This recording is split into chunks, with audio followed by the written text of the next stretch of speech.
You know, you just grew up. When did you first get together?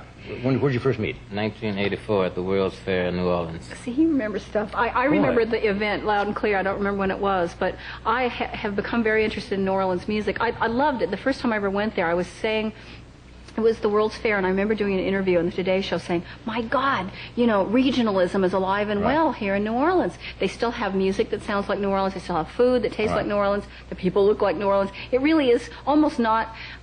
It's like it's almost not like an American city because it's not like any other city in America. So and because of my interest in the Neville Brothers music, that was what sort of. And you guys were off me New there. Orleans, weren't you? Yeah, we're from New Orleans. Yeah. You ever live any place but New Orleans? Like one time I stayed in California for about a year and then back to New Orleans. Go back to New Orleans all the time. Yeah. Well, of course, New Orleans is responsible, I guess, one form of music the United States can lay claim to, and that's jazz. Well, you know, it's you see the link there. You know, when it's West African 5-beat, you see it like there's a place where Professor Longhair turned it into a backbeat, and there it is.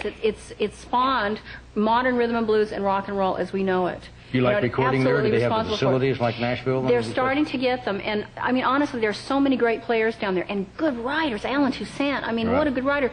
You know, and it's current in the culture. It's not like it's in a museum. It's not jazz in the museum, and you go and you hear the oldies but goodies, or it's not R&B and the oldies but goodies bin. It's current in the culture. People are using it to go to work with. You know what I admire about you?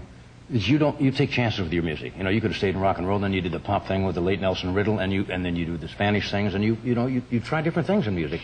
Well, I've always liked a lot of people don't do that. Well, I like working in classic, traditional genres, you know, and especially the ones that were there in my living room when I was growing up. Now, Aaron, we're going to work together on Aaron's solo album. I'm going to produce it. Really? And is she a good producer, Aaron? I think so. What's a producer really do now? Sits there and puts all the elements together? A lot of knitting. A lot of knitting? Yeah, you got to see that everything goes right in the studio. And go, you're flat. Except I never have to say that to him. It's like... I would guess she knows what she's doing. Definitely. Yeah. We're going to take a break, and then we're going to come back, and you do something else for us? Sure. Because I know you can't stay and then do one thing for us. Okay, we'll be right back. Here we are.